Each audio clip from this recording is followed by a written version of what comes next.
profit sharing, right? If you have an investment of 2 million and it returned you 12 million in 5 years, and that's a 500% return, right? If somebody is saying I'll take 10%, so somebody worked for it, knew the project, and just took 500K versus he could have easily made 2% million. So you're saying it should be in the percentage rather than fixed amount? It could be anything. It is about, you know, what makes sense, what investors like, but you have to make sure there is a balance, right? If somebody says give me 100,000, I'll give you 2 million, but from 1 million to 2 million I will get 500,000, I'm fine. Then somebody saying give me 100,000, I'll give you 200,000 in project return. But I have to make that judgment. The guy who's promising 2 million is not even making 100,000, then I am wrong, right? I'm better off going with somebody who is doing 100,000 on 100,000. So what you're saying is there's a tier profit sharing, depending on the effort and a hurdle, right? If someone comes and say, I can help you sell this for this percentage, right? Yeah. If I'm able to sell it for 400%, then my profit sharing 50-50. If I could do like 500-600%, then it's probably 60-40. So that's how you define. Right, but the first judgment is whether it will happen or not. Yeah. If it's not happening, there is no point. These are all future projections, Mhm. right? All right, so that said, moving forward, now that we know if there is any questions, I'll take it, but moving forward, this is, you know, just the start of information. There is so much more that I can talk to each of the underlying points that we have. We can discuss. I do actually real estate trips once in a while. I'm very passionate about it. Maybe I've gone around with more than 2,000 people in last 2 years, and I have shared similar information with actual land transactions where we have lands, how I have bought it and how I structured it. And about 7-8 groups from who invested with me initially have done what I am doing. So they have acquired about 700-800 acres within other groups, right? Some people say, oh, why are you sharing this information? They can repeat what you do. It's okay. It's good to have. If I am making 100,000 from Iqbal, which I will someday,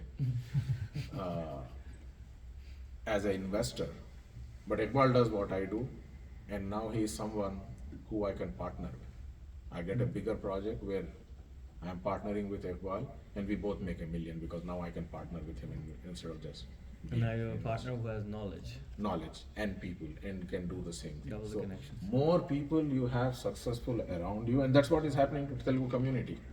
They started 20-30 years back. I mean, there are many groups, 8 to 10 investors together with more than 100,000 in the bank. You cannot compete with them. Yeah, and I have seen that, the Telugu that you brought up.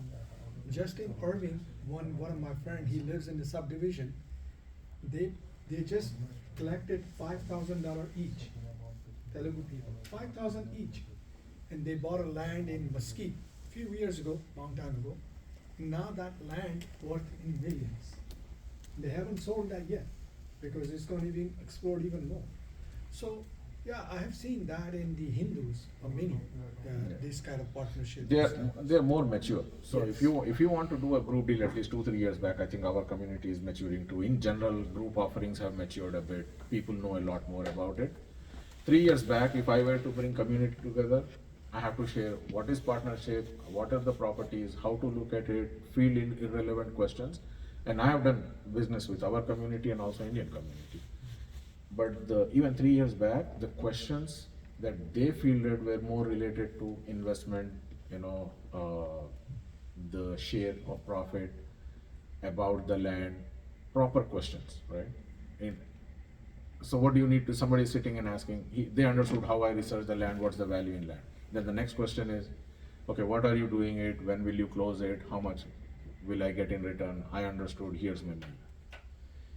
Same thing now, you're sitting with a person who is asking, what if tornado happens, right? What if your land value goes to zero? These are like outrageous worries that come into people that we need to make sure we are matured enough to actually get in. If the land value goes to zero, then everything else goes to zero too, right? It cannot happen that his home will go to $1 million and my home will go to zero just because I invested in your partnering. So everything goes together. So those kind of questions. Tornado happens, okay, yeah, tornado happens, then what? You know, it does not hurt value. It will just go. If it's a home, it will fly off with a tornado. So, you know, it's about staying informed, knowing as much. Don't think you don't know anything, and don't think you know everything, right? Always be on the look. You get an opportunity to learn. You know somebody is going to look for a property, you have time, go. If you see something that you like, call. See the number, call the realtor. You get on Zillow, look everything around it. You talk to wealth funds, you talk to people who are doing apartments, you talk to people who is doing an office space. Talk, you lose nothing. You just need to know that you want to know. If you know you want to know, you will know. Right? So, whether it is Zillow, Landglide, Realtors, these are the tools, investment offerings, everything is an opportunity to learn. Past performance is not a testament to future growth. Somebody does flipping. Successful flipping in last 3 years may not be a successful flipping here on. So people are stuck in their fourth homes because the interest rates went up. You need to know, okay, interest rates are going up, things are changing, stop. Hey, this guy actually bought 5 homes around ICI and he is renting well. I need to run and get it, but he got it at 150 to 200 value. They're selling for 450 or 400. You go in at 400, you do fixing, you rent, the renter will trouble you, plumbing will leak, you will spend money, and your rent is now, his rent is at 4%, he is cash positive, you are cash negative by 500, you added 3 properties onto you, you are working towards it, you get stressed out, you waited for 6 years and sold, and then properties jumped another 20%. So we know when are these transition times, right?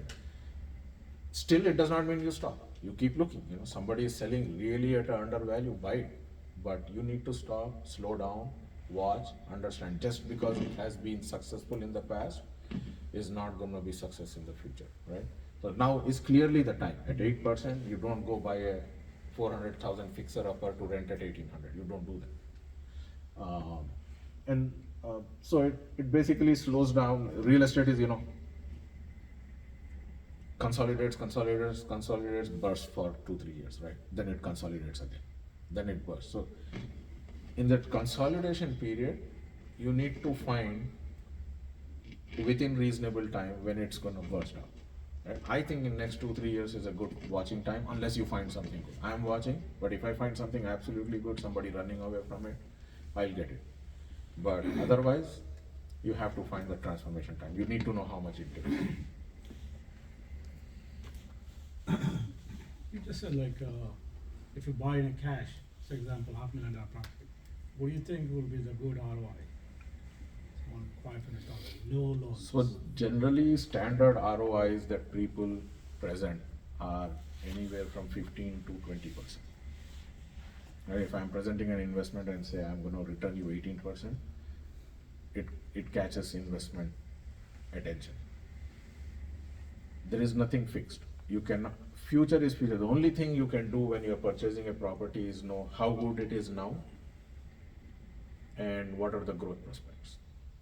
How it grows, when it grows, you can make a fair judgment based on understanding economy at what phase you are in. You cannot guarantee anything.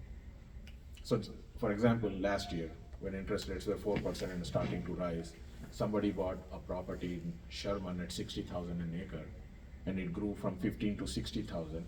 Which is still holding. Sherman is doing good at 60,000, but it haven't grown from 60 to 80. He was thinking, well, it came from 15 to 60, 60 to 100. Here's my return in 2 years. I will flip and give you 20%. It's not going to happen. Yeah, my question was toward more like rental property. Rental, again, it's nothing fixed. It's about if you are cash positive, which means if you're cash positive means after your payment, you have some cash left from the property rental. But there is also payment that is going in, so there is some principal that you're paying. A lot of people are even fine in these times having a zero cash positive. That means the property is paying itself. They're happy with that. To find a property that after your payment and taxes that will return, let's say a 400K property that will return you 300-400 more in rent is not going to happen today. So nothing fixed, but if you're lucky, you found something that is undervalued and it's renting for high price. After all your payments, taxes, maintenance, it's returning you 300-400 good, which means it's actually a lot more return because your principal is also being paid off. That's what I'm gonna say, like with the prices right now for the homes, the 1% of rent formula doesn't work because you are not gonna be cash positive because you're buying the property at the high price. Right. whether you buy the cash or not, right? And if you're doing the mortgage, then forget about it. So, Yeah, is there a mortgage is sweet over. point for the single family or townhome for the rental purpose? Or is it you prefer that multi-unit rental is better option than a single unit? Yeah, so every case by case, detailed analysis of what it is. If you put cash, right, in a 400K home, you're getting 2,400 rent. You have, six, seven, $800 taxes, and insurance and maintenance is 1,000.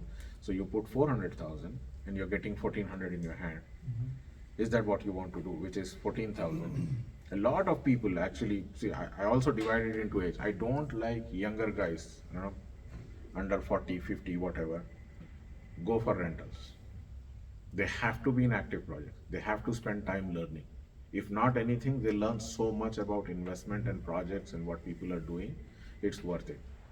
Yeah, once you get maybe closer to retirement, you're thinking about converting them into rentals is good. But people who have bought rentals have lost, except for the transition time where, that went up too, right? You cannot use that as a judgment. But I've always seen that investment, which has a project-based returns, are higher than a fixed final product return. So, for example, in India, right, in 2000s, a lot of my age guys went in and bought an apartment at maybe 20 lakhs. It got a rental of 15,000. That 20 lakhs is a now 20-year-old product, which is out of flavor, may sell for 40 lakhs. At the same time, somebody who invested 20 lakhs in land is worth maybe 5, 7, 10 crores. So you're talking a difference of 30 to 40 times. Yeah. Then what good was those 15,000 rupees when it fundamentally changed who you are and your net worth? So yeah, a successful investment is about ownership with minimum overhead. So I'm writing off little bit of single family rental with maintenance, and satisfactory exit with meaningful returns. We are so happy. I bought this land, and I see that a lot of times. We bought this land, we bought this home, this property is good, my rental is gonna be good, I'm gonna renovate it in a way that it's gonna look good and I'm gonna feel good about it, all fine. But when you sell it, you're taking a loss. Exit has to be happy, it's not when you enter. So all that said, the summary is spend time, regardless of how little you know. Every time you spend an hour to learn more, to talk to people, to go out, to drive, you are adding to yourself. If not now, 3 years from now, you will know enough. Right? So let me quickly ask you one thing. Let's say you have a $5,000 square foot house. Not in the city where as hot as Irving or some of the Plano or some of the other places where you put the house in the morning and it goes into the overbidding and bidding war in the evening and things and so on. Any suggestions for those people that they're living in that other city, not as hot as Plano and Irving? What they can do to, sell their property but in a better way, better price?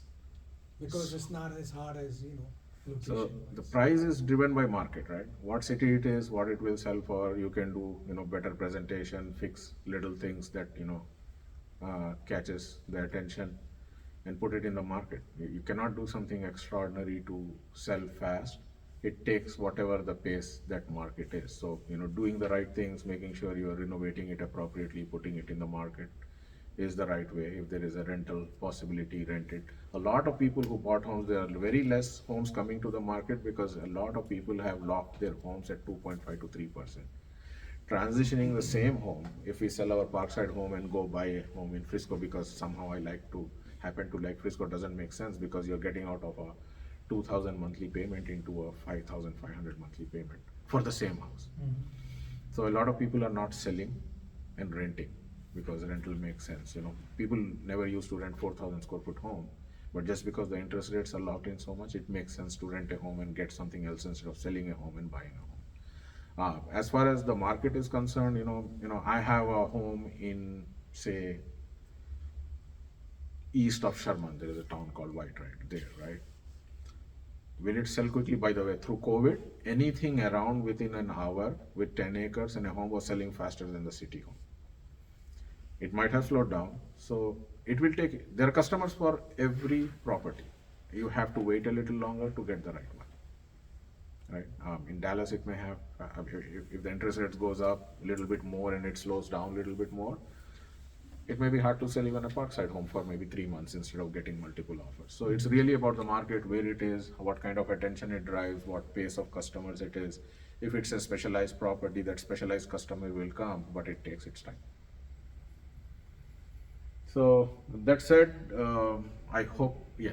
One question, do you think that this is stagnation is coming, right now it's stagnation period? Yeah, I think, but things that I think have not happened more than 50% of the time. So till it happens, you don't know. You have to be active, every time I call now to a broker, realtor, developer, builder, I talk about what is your sales space, what's going on. Are people buying $1 million home paying 8,000 versus, it was 3,000 last year. How do you think it's gonna change? What do you think in next 6 months gonna happen? So this kind of input you continuously get and you make your judgment. At least one thing for sure is, last 3 years, leave last year, 2-3 years before that, you miss something, right or wrong, you're losing value, right? You lost.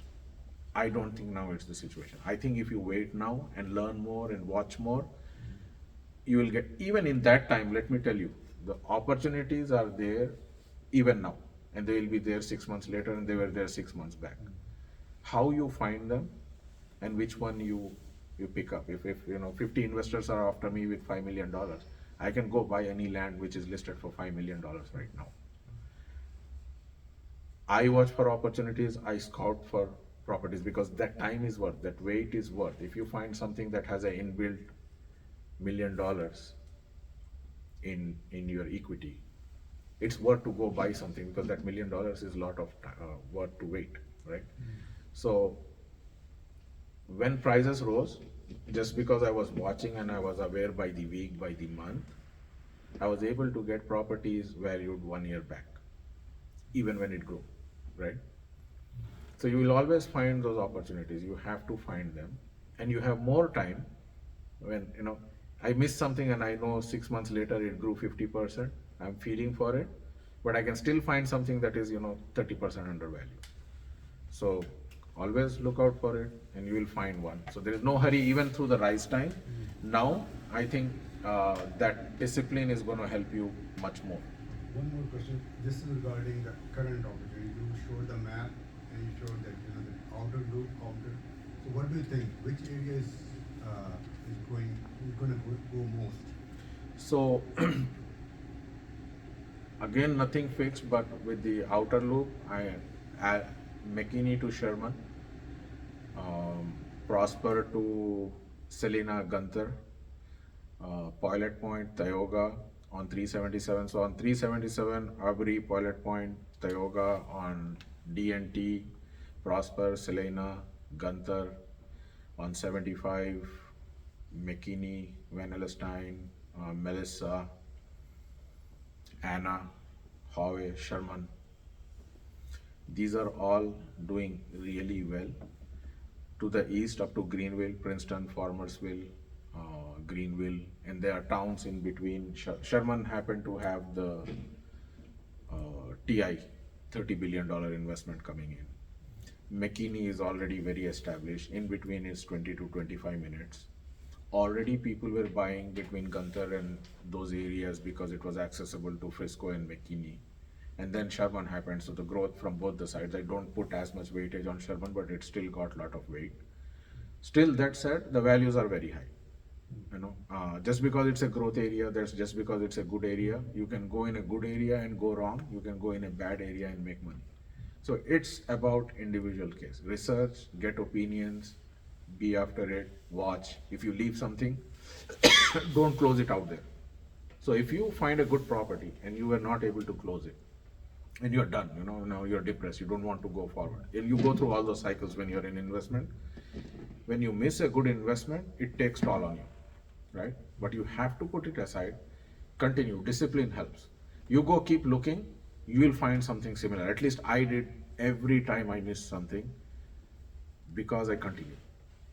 So being involved, being continuous, watching, believing, finding will open up routes for you, will open up access for you, will open up connections for you, and you will find one. So you keep the prices, for example, the doors, how do you keep track of that? Do you keep in your mind or you just write somewhere, It's so once you gain something, once you're into something, it just keeps adding up, right? You don't have to. I don't have to remember now, the county roads that I travel because I just travel them, right? So it just keeps adding up. The information keeps adding up. You become that subject matter expert, and you continue that. Right? It looks difficult if I tell you 50 things about areas, location, value, prices, realtors, brokers. You're like, oh my God, he knows so much, and I don't. How can I remember this? You get in it, you feel it, it keeps growing on. One question, the McKinney Airport was on the ballot for getting commercial. Did that go through earlier this year? Yeah, a lot of people are talking about McKinney Airport commercial, but that area has nothing to do with airport and growth. No, I was thinking Right. that, this Yeah. Dallas moving to north, the Right. center of Dallas, Mhm. and if there is an airport getting commercial access now, Mhm.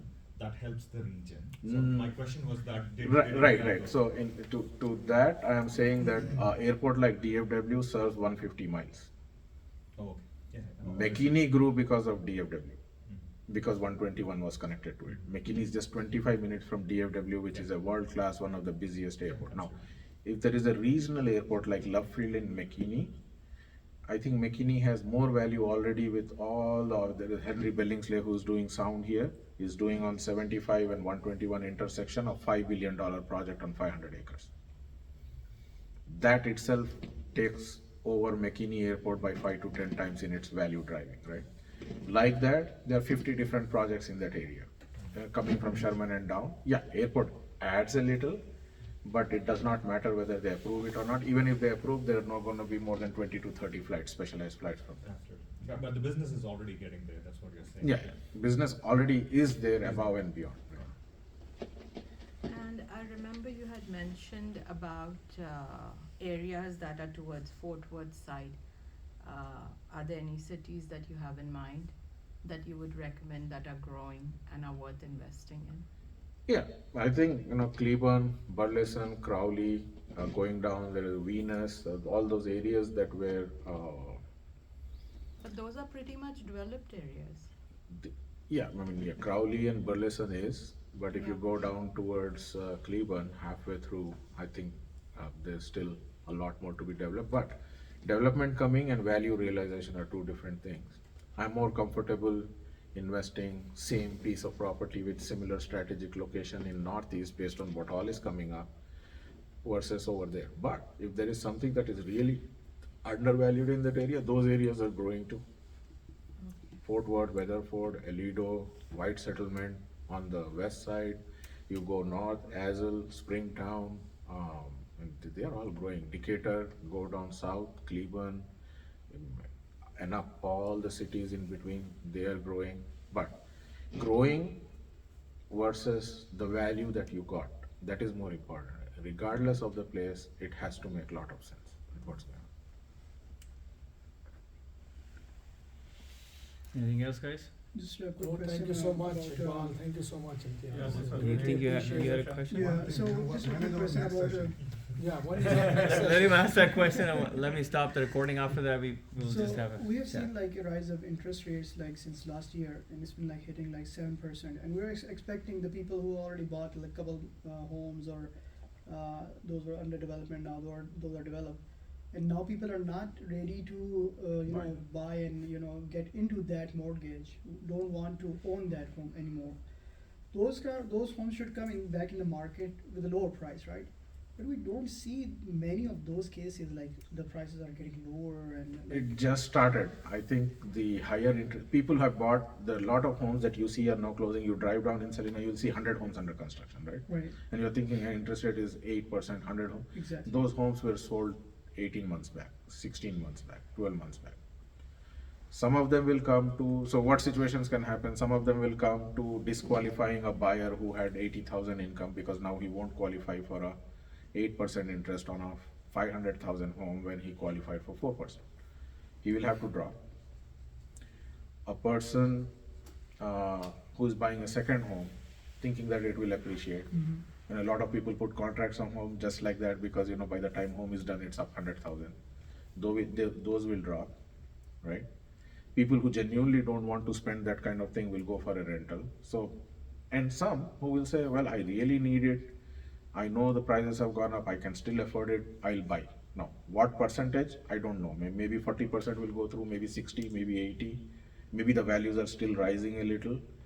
But eventually it has to take toll. These people who will back out because they cannot or they don't make sense of it will happen. And it's happening. There are homes that are coming back in market. There are homes that are staying in market. I have seen homes go down from anywhere from 30 to 100,000 in last 1 month.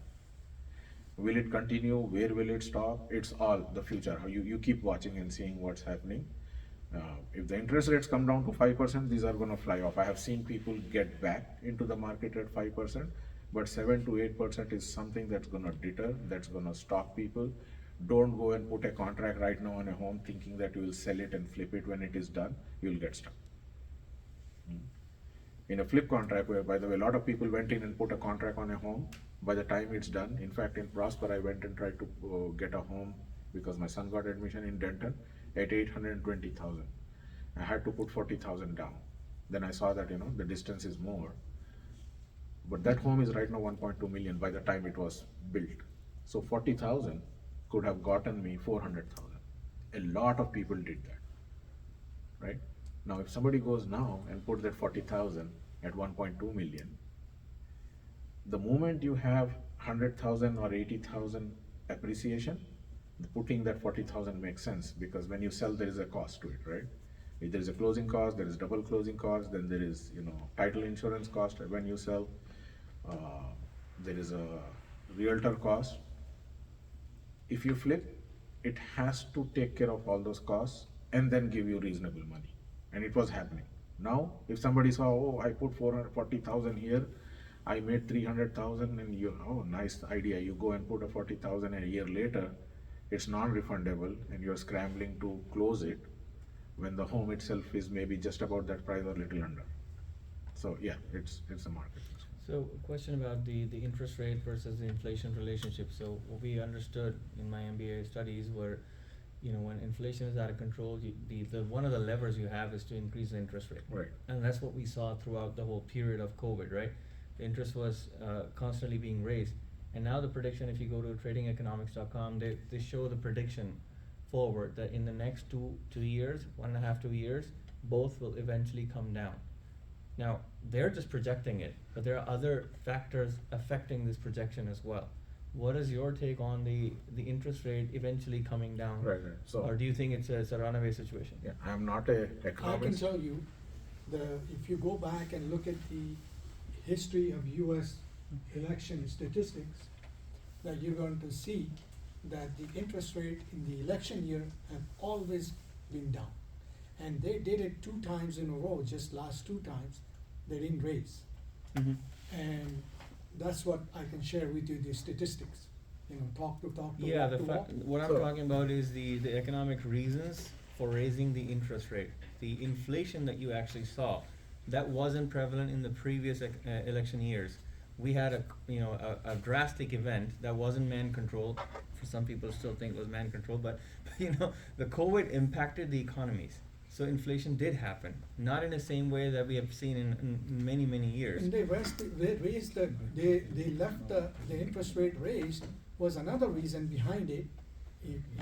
Anybody can correct me if I'm wrong, was the money was coming from all over the world. Yeah. Because they were getting returned on their money. Mhm. I know people right now, because of my experience, coming to me, they have money, they don't know what to do with it.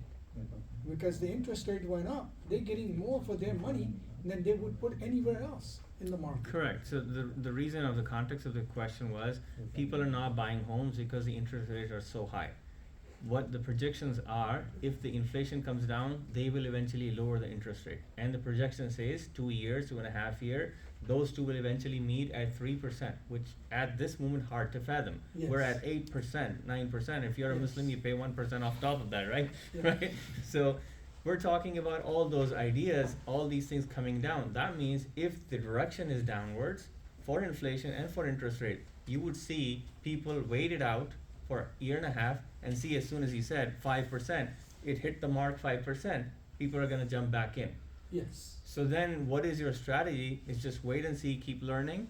Or do you see interest rates not coming down due to an unforeseen reason that I can't see? That was my question. Right, so in terms of interest rates, right, a little bit of variation, the policy changed by 0.25, 0.5, I don't think it's gonna, my experience from, last 3 events, interest rates go down when we destroy everything, right? सब कुछ गलत हो गया तो September 11th, subprime meltdown, COVID, 3 events. Yeah. Anytime the government is supporting through policies, subprime meltdown, they were giving 8,000 for if you're a first-time home buyer. Right. The COVID interest rates were down to 2.5%. Everything for 3 months seems like gone out. But the moment, what I have seen in my experience, if the government is supporting with policies, reducing interest rates, that's the time when you are in the most fear is the time to invest, right? So now, do I see interest rates coming down? I don't think unless we destroy it enough. So since the Second World War till today, the US history average interest rate is 2.5%.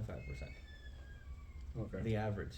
And we have seen 87, we have seen 2007, we have seen 9/11, and we have seen the recent recessions. All of those included, where interest rate really went down to zero. And there are times when it went up, like in before the 87 issue, Yeah. from 70s, late 70s to mid 85, interest rates were like 11%, 12%. Right. So we had those, Right. times as well. Looking at this number and just looking at the economic relationship that my little brain can understand, it felt like it was gonna go down. Yeah, in recent thing, I think there is so much money thrown out Right. into medical business, the small medium businesses. People are so flushed with money that interest rates going higher is not affecting because there are enough people with cash. Now, we are worried about interest rate. There is a property that I have in Selena. I went in and I saw like 50 machines in front of it. I went in to say what's going on. So this guy is leveling up 10 acres. His 5 acres will be football field, little bit of golf courts and a swimming pool, which is, itself is a $500,000. So I went and stopped and asked, hey, what are you doing? He said, I'm building a 18 million home. And I bought all the properties here because I want these homes to be more than 10 million. Okay, are you not worried about interest rate? No, I'm a developer who developed 1,000-acre communities, master plan communities. My last year revenue was 175 million. We have been doing good from last 3 years. And I saw the market, there are no homes in 15 million range for people who have money. So I'm starting to do that right here. And I think there is a great market, right? So It's there are those catering to people, a segment. yeah, there are those people with money who have done well, who continue to do well and have too much cash on their hand. They are gonna do what they are doing, right? But we cannot really chop that up into regular market. But then it also helps you see that, okay, they can take those risks and not care. We are thinking about every little thing. So when the interest rates goes down, I think